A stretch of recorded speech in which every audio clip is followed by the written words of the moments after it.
मध्य प्रदेश में विधानसभा उपचुनाव को लेकर बीजेपी अपनी रणनीति बनाने में जुट गई है। बीजेपी की तरफ से बड़े नेता उपचुनाव पर अपनी नजर बनाए हुए हैं। इसी के तहत बीजेपी की चुनाव संचालन और प्रबंध समिति की बैठक हुई। इस बैठक में केंद्रीय मंत्री नरेंद्र सिंह तोमर, प्रदेश प्रभारी विनय सहस्त्रबुद्धे के अलावा सीएम शिवराज और प्रदेश बीजेपी अध्यक्ष विष्णुदत्त शर्मा मौजूद रहे। इस बैठक में उपचुनाव की तैयारी और रणनीति पर विचार किया गया।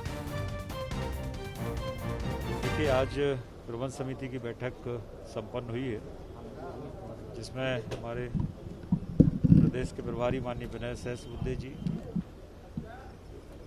केंद्रीय मंत्री और मध्य प्रदेश के हमारे नेता माननीय नरेंद्र सिंह जी, माननीय मुख्यमंत्री जी, माननीय प्रदेश अध्यक्ष जी सहित पार्टी के सभी वरिष्ठ नेता उपस्थित थे। प्रबंध समिति में आज की बैठक में आगामी कार्यक्रमों के बारे में चर्चा हुई है। उस आधार पर प्रबंध समिति कार्य योजना बना रही है। उस कार्य योजना के आधार पर हम लोग जो 24 विधानसभाओं के उपचुनाव है, उन उपचुनाव में भारतीय जनता पार्टी जाएगी और चुनाव में भारतीय जनता पार्टी की विजय हो, इसके लिए हम सब लोग मिलकर प्रयास कर रहे हैं। क्या आगे की रणनीति बनी है? क्या दौरे के प्रोग्राम बनाए गए हैं? क्या कई स्तर पर चर्चा हुई है।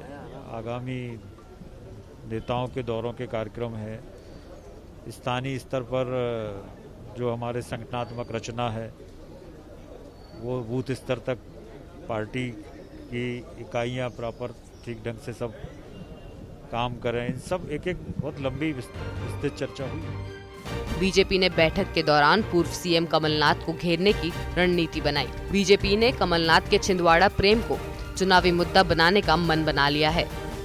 चुनाव संचालन समिति की बैठक और प्रबंध समिति की दोनों बैठकें संपन्न हुई हैं और उन बैठकों में हमारे प्रदेश के प्रभारी माननीय विनय सहस्त्रबुद्धे जी, केंद्रीय मंत्री पूर्व प्रदेश अध्यक्ष नरेंद्र सिंह तोमर जी, माननीय मुख्यमंत्री और सभी जो हमारे वरिष्ठ लोग हैं आज इन बैठकों में सम्मिलित हुए हैं।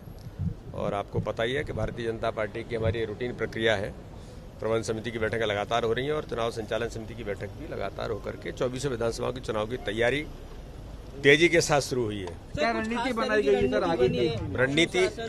रणनीति आप सब लोग जानते ही हैं कि भारतीय जनता पार्टी तो कार्यकर्ता आधारित रणनीति बनाती है, इसलिए हम केवल झूठे वादे और झूठ फैला करके चुनाव जीतने वाले लोग नहीं, जमीन पर जनता के बीच विकास के मुद्दे पर काम करने की रणनीति भारतीय जनता पार्टी की है। और ये चुनाव भारतीय जनता पार्टी वर्सेस दुरावस्थावादी कांग्रेस इसके ऊपर हो। सर, मंत्रिमंडल विस्तार को लेकर भी कोई चर्चा हुई क्या? देखिए, छिंदवाड़ा प्रेम तो कमलनाथ जी को दिख रहा था कि पूरे मध्य प्रदेश की दुनिया उन्होंने छिंदवाड़ा में ले जाकर के खड़ी कर दी।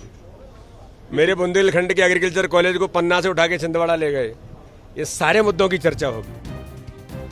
आपको बता दें कि राज्य में 24 विधानसभा सीटों पर उपचुनाव होने वाले हैं। इनमें से 22 विधानसभा की वे सीटें हैं जो पूर्व केंद्रीय मंत्री ज्योतिरादित्य सिंधिया के साथ कांग्रेस छोड़कर बीजेपी में जाने वाले विधायकों के इस्तीफे के बाद खाली हुई थी। वहीं 2 सीटें विधायकों के निधन के बाद से खाली हैं। ब्यूरो रिपोर्ट, MP तक।